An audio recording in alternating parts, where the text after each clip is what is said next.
എല്ലാവർക്കും നമസ്കാരം. രത്നം വേൾഡിലേക്ക് സ്വാഗതം. ഇന്ന് ഞാൻ നിങ്ങളുമായിട്ട് ഷെയർ ചെയ്യാൻ പോകുന്നത് ഒരു പലഹാരമാണ്. നമ്മൾ ചേമ്പ് കൊണ്ട് ചേമ്പില കൊണ്ട്, ചേമ്പിൻ്റെ താള് കൊണ്ട് പല കറികളും ഉണ്ടാക്കും. അപ്പം ഞാനിപ്പോൾ ചേമ്പല കൊണ്ടൊരു പലഹാരം ഉണ്ടാക്കാൻ പോവാണ്. ഒരു 4 മണി പലഹാരം. അതിനായിട്ട് ഞാൻ ചേമ്പല എടുക്കാനായിട്ട് വന്നിരിക്കുകയാണ്. നമ്മുടെ പടിഞ്ഞാറപ്പുറമാണ്. അപ്പോൾ ഇവിടുന്ന് നല്ല തളിർത്ത 2 ചേമ്പല മതി. അതുകൊണ്ട് ഞങ്ങൾ കുറച്ച് പേരിലുള്ള, അതുകൊണ്ട് നമുക്ക് ചേമ്പിൻ്റെ പലഹാരം ഉണ്ടാക്കാം. അത് ഞാൻ 2 തളിർത്ത ചേമ്പല എടുക്കാമേ. കാണിക്കും.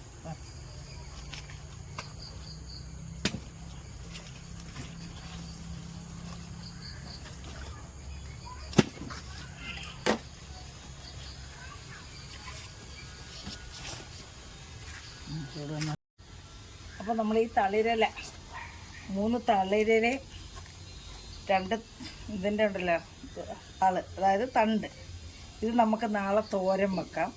ഇതിപ്പോൾ നമുക്ക് പലഹാരം ഉണ്ടാക്കാം, പൊരി പലഹാരം ഉണ്ടാക്കാം. ഇതിന് ചേമ്പിലെ പൊരി പത്രോട എന്നൊക്കെ പറയും കേട്ടോ. ഇത് ഉണ്ടാക്കാം. ഇത് സാധാരണ നമ്മൾ കണ്ടുവരുന്നത് കാസർഗോഡ്, കർണാടക എന്നീ സ്ഥലങ്ങളിലാണ്. കാസർഗോഡ് ജില്ലയിലും കർണാടക സ്റ്റേറ്റിലും ഒക്കെ കണ്ടുവരുന്നൊരു പലഹാരമാണ്. ഇത് ബ്രാഹ്മൺസിൻ്റെ ഒരു പ്രത്യേക പലഹാരമാണ്. അപ്പോൾ ഇത് ഞാനോടൊന്ന് ഉണ്ടാക്കി നോക്കാം. എനിക്ക് പണ്ടൊരു കാസർഗോഡുള്ള ഒരാൾ, എൻ്റെ ഒരു സഹപ്രവർത്തകനുണ്ട്, പുള്ളിക്കാരൻ കൊണ്ടുവന്ന് തന്ന് കഴിച്ചിട്ടുണ്ട്. അങ്ങനെ എനിക്കറിയാം ഇതിനെക്കുറിച്ച്. അതുകൊണ്ട് ഞാനിതൊന്ന് ചെയ്യാം. നമുക്കപ്പം ഇത് ചെയ്യാം. വീഡിയോയിലേക്ക് പോയി ഇത് കഴുകിയെടുത്തിട്ട് നമുക്കത് പലഹാരം ഉണ്ടാക്കാം. കഴുകി തണ്ട വൃത്തിയാക്കി കൊണ്ടുവന്നിട്ടുണ്ട്. നമ്മൾ തൽക്കാലം ഒരെണ്ണേ ഉണ്ടാക്കുന്നുള്ളൂ, അത് മതി. അപ്പോൾ അതിനായിട്ട് നമുക്ക് അരിമാവ് വേണം. അരിയുടെ മാവ് ഞാൻ അരിപ്പൊടി 1 കപ്പ് എടുത്തിട്ടുണ്ട്. അപ്പോൾ ഇതിൻ്റെ പകുതി, ഈ 1 കപ്പിൻ്റെ പകുതി കണക്കാക്കി നമ്മൾ കടലമാവും കൂടെ ചേർക്കണം. 1 കപ്പിൻ്റെ പകുതി കണക്കാക്കി കടലമാവും കൂടെ ചേർക്കുകയാണ്. എന്നിട്ട് നമ്മളിതിലേക്ക് 1/2 ടീസ്പൂൺ കുരുമുളക് ചേർക്കും. പിന്നെ 1/2 ടീസ്പൂൺ കണക്കാക്കി കായപ്പൊടി ചേർക്കും. പിന്നെ 1/2 ടീസ്പൂൺ കണക്കാക്കി നമ്മൾ മുളക് പൊടിയും ചേർക്കും.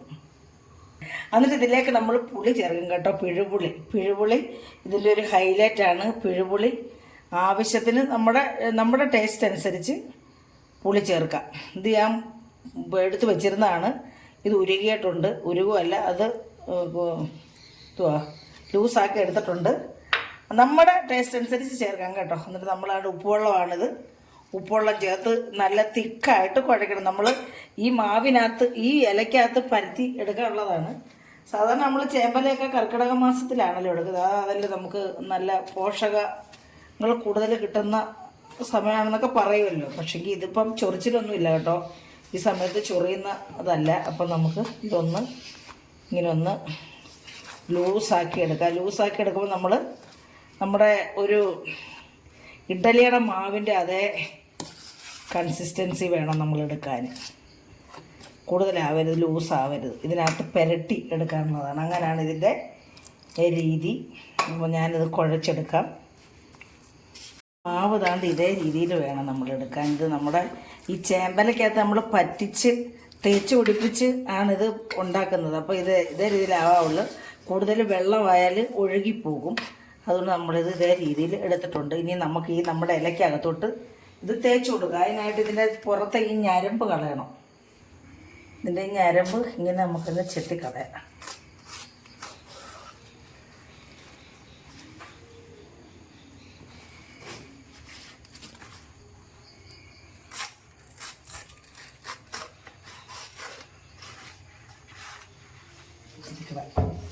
ഇത് നമുക്ക് ഈ ചേമ്പല ഈ വലുത് ഇതിനകത്ത് ഇങ്ങനെ വെക്കാൻ വേണ്ടി ഞാൻ എടുത്തതാണ്.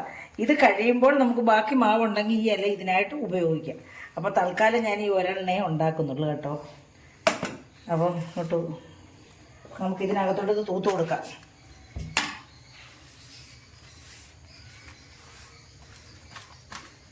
ഇച്ചിരി ഭയങ്കര നല്ലപോലെ ശ്രദ്ധിച്ച് വേണം നമ്മളിത് ചെയ്യാൻ. ഇച്ചിരി വെള്ളം കൈ മുക്കി ഇതേ പറ്റി വരാതിരിക്കാൻ വേണ്ടി.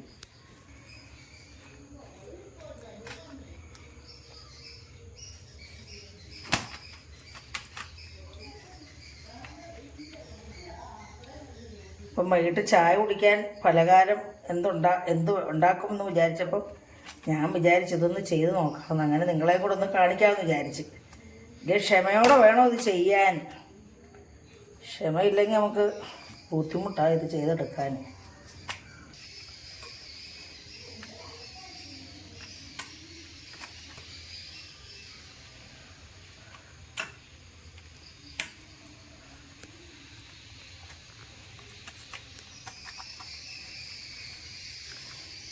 പുറത്തേക്ക് കണ്ട് ഈ ഇല വെക്കും അടുത്തന്നെ.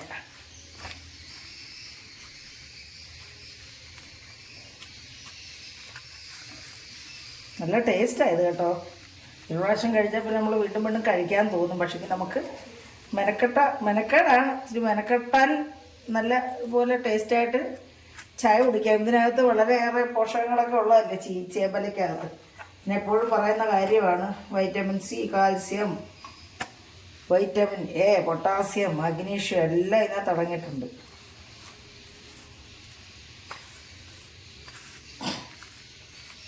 അപ്പോൾ നമുക്ക് പോഷക മൂല്യമുള്ളതാണ്. നമ്മൾ എണ്ണ ഉപയോഗിച്ചാലും അതിൻ്റെ ബാലൻസ് ചെയ്യാനായിട്ട് നമുക്ക് ഈ ഇല നമ്മുടെ ഉള്ളിൽ ചെല്ലുമല്ലോ.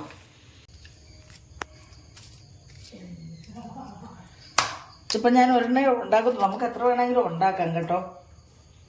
ഒക്കെ വരുമ്പോഴേ ഇങ്ങനെ പലഹാരം ഇതിന്നാണ്ട് ഇതിങ്ങനെ മടക്കണം. ഇങ്ങനെ മടക്കിയിട്ട് നമ്മൾ ഈ മടക്കിനും പറ്റി കൊടുക്കാം.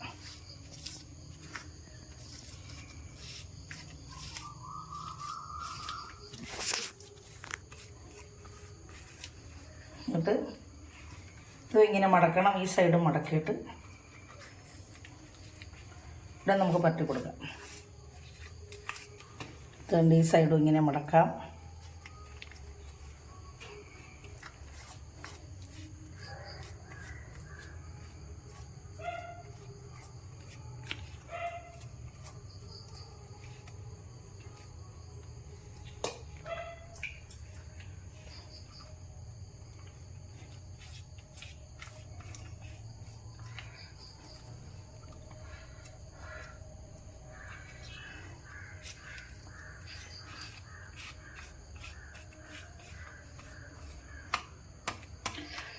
എന്നിട്ട് നമ്മൾ ഇങ്ങനെ മടക്കി,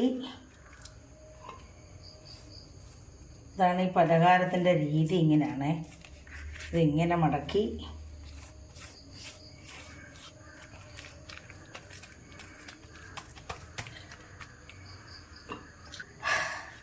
എന്നിട്ട് നമ്മളാണ് ഇങ്ങനെ മടക്കണം. ഇത് ഇങ്ങനെ മടക്കിയിട്ട് ഇവിടെ വീണ്ടും ഇങ്ങനെ തേച്ച് കൊടുക്കണം.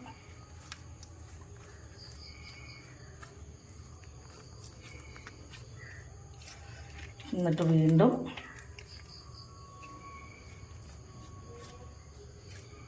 പറഞ്ഞതേ ഭയങ്കര മെനക്കേടാണ്. നമ്മളെങ്കിലും ചെയ്താൽ നല്ല ടേസ്റ്റി ആയിട്ടുള്ളൊരു പലഹാരം കഴിക്കാം. വിരുന്നുകാരൊക്കെ വരുമ്പോൾ നമുക്ക് മെനക്കേടാണെങ്കിലും അവർക്കൊക്കെ ഇത് ചെയ്ത് കൊടുക്കാം കേട്ടോ.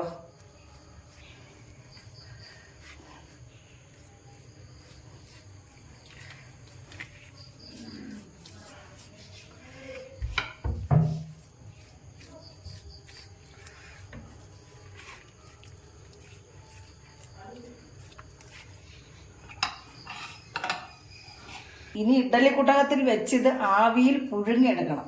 നല്ല വേവുണ്ട്. കാരണം ഉള്ളിൽ മൊത്തം നമ്മൾ മാവ് പറ്റിയിട്ടുണ്ടല്ലോ. അപ്പോൾ ഈ മാവെല്ലാം വെന്ത് നല്ല കട്ടിയായിട്ട് വരണം ഇത് വെന്ത്. അപ്പോൾ ഇത് നമ്മൾ ഇഡ്ഡലി കുട്ടകത്തിൽ വെച്ച് വേവിക്കാൻ പോവാണ്, കാണിക്കാൻ വന്നേ. കുട്ടകത്തിൽ ഇതിൻ്റെ ആവി ഡയറക്റ്റ് അടിക്കാതിരിക്കാൻ വേണ്ടി നമ്മളിങ്ങനെ ചെയ്യുകയാണ്. അല്ല ഈ കുഴിയിലോട്ട് വീഴാതിരിക്കാൻ വേണ്ടി നമ്മളിങ്ങനെ ഒരു ഇല വെക്കുവാണ്. അപ്പോൾ ഈ പാത്രത്തിലോട്ട് വെച്ച് കൊടുക്കാം. വെച്ച് കൊടുത്തിട്ട് നമുക്ക് നേരിട്ട് ഇതിനകത്തോട്ട് ആവി ഡയറക്റ്റ് അടിച്ച് ഇത് ഒഴുകിപ്പോവും. അതിനിങ്ങനെ ഒരു ഇല വീണ്ടും വെച്ച് കൊടുക്കുവാണേ. നമുക്ക് ഇടയ്ക്ക് നോക്കിയിട്ട് തിരിച്ചും പിരിച്ചും ഇട്ട് കൊടുക്കാം വേവിക്കാൻ വേണ്ടി. അപ്പോൾ ഇത് വേവാൻ കുറേ സമയം എടുക്കും. ഞാൻ ഗ്യാസ് കത്തിച്ചിട്ടുണ്ട്. അപ്പോൾ നമ്മുടെ ഇഡ്ഡലി കുട്ടകത്തിൽ വെച്ചു. ഇനി നമുക്കിത് അടച്ച് വെച്ച് നന്നായിട്ട് വേവിച്ചെടുക്കാം. അപ്പോൾ ഇത് അടച്ച് വെച്ച് നമുക്ക് നന്നായിട്ടൊന്ന് വേവിച്ചെടുക്കാം. ഞാൻ ഒരെണ്ണം ഉണ്ടാക്കിയുള്ളൂ. വേണം ഇനി ഉണ്ടാക്കാം. ഒരെണ്ണത്തിനുള്ള മാവും ഞാൻ റെഡിയാക്കിയുള്ളൂ കേട്ടോ. നമുക്കൊന്ന് നോക്കാം നമ്മുടെ പലഹാരം എന്തുവായെന്ന്. ഓ, ഇതിലൊക്കെ പറ്റി പിടിച്ചു കേട്ടോ. അതൊന്ന് തിരിച്ചിട്ട് നോക്കാം. നമുക്ക് ഒന്ന് തിരിച്ചിട്ട് നോക്കാം. ചൂടാണ് ചൂടാണ് ചൂടാണ് ഉണ്ടായിരിക്കും. അപ്പോൾ കുറച്ചുകൂടെ വേവട്ടെ. കുറച്ചുകൂടെ ആവിക്കകത്തിരുന്ന് വേണം. നമുക്ക് ഇതേ രീതിയിൽ തന്നെ വെക്കാൻ. കാരണം വെള്ളം ഇതിൻ്റെ പുറത്ത് വീണ് ഇതേ രീതിയിൽ തന്നെ വെച്ച് ഒന്നുകൂടെ വേവിച്ചെടുക്കാം. നമുക്കിത് തുറന്ന് നോക്കി ഗ്യാസ് ഓഫ് ചെയ്ത് നമുക്കിത് തണുക്കാനായിട്ട് വെക്കാം. നമ്മുടെ പലകാരം ഇവിടെ വെന്തിട്ടുണ്ട്. നമുക്കിത് തണുക്കാൻ വെക്കാം.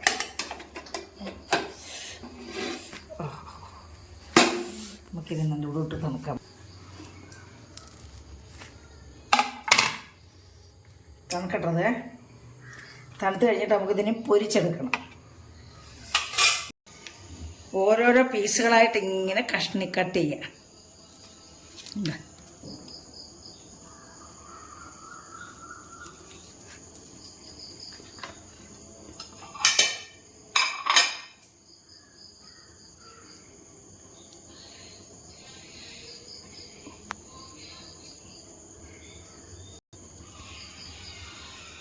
കഴിക്കാം, പൊരിക്കാതെയും കഴിക്കാം. പൊരിച്ച് കഴിക്കുമ്പോഴായിരിക്കും അതിൻ്റെ ഒരു ടേസ്റ്റ്.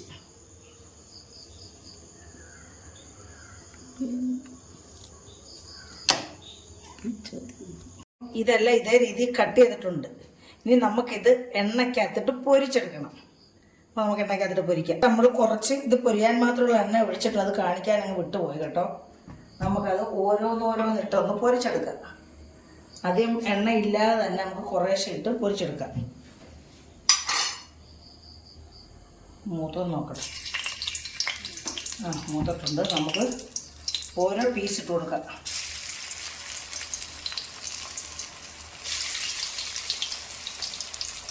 കുറേ എണ്ണ ഒഴിക്കാമെങ്കിൽ നമുക്ക് എല്ലായിടും കൂടെ ഒന്നിച്ചിട്ട് പൊരിക്കാം.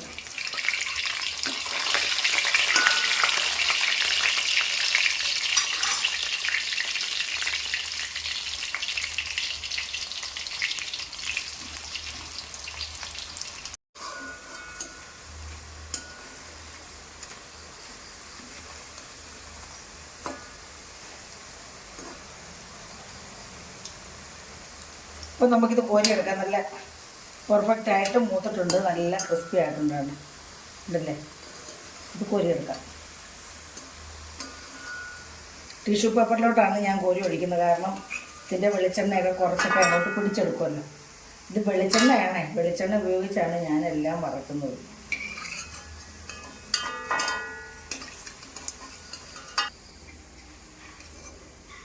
അപ്പം നമുക്ക് ഇതേ രീതിയിൽ ഓരോന്നും വറുത്തെടുക്കാം.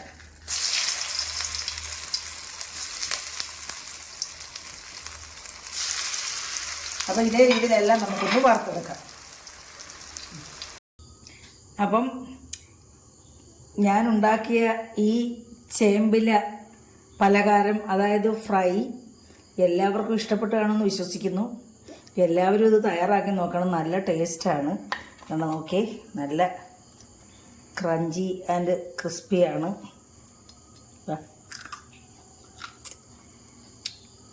നല്ല ടേസ്റ്റുമാണ്. കുഞ്ഞുങ്ങൾക്കൊക്കെ ഇഷ്ടപ്പെടും. ഇലവർഗ്ഗങ്ങളൊക്കെ കഴിക്കാത്ത കുഞ്ഞുങ്ങൾക്കൊക്കെ ഇങ്ങനെ ഉണ്ടാക്കി കൊടുത്താൽ അവർ കഴിക്കും. കണ്ടില്ലേ? അപ്പം എല്ലാവർക്കും ഈ റെസിപ്പി ഇഷ്ടപ്പെടുകയാണെന്ന് വിശ്വസിക്കുന്നു. ഇഷ്ടപ്പെട്ടിട്ടുണ്ടെങ്കിൽ ഒന്ന് ലൈക്ക് ചെയ്യുക, കമൻറ്റ് ചെയ്യുക, സബ്സ്ക്രൈബ് ചെയ്യുക. അടുത്ത ഒരു വീഡിയോ ആയിട്ട് വരുന്നവരെയും എല്ലാവർക്കും എൻ്റെ നന്ദി, നമസ്കാരം.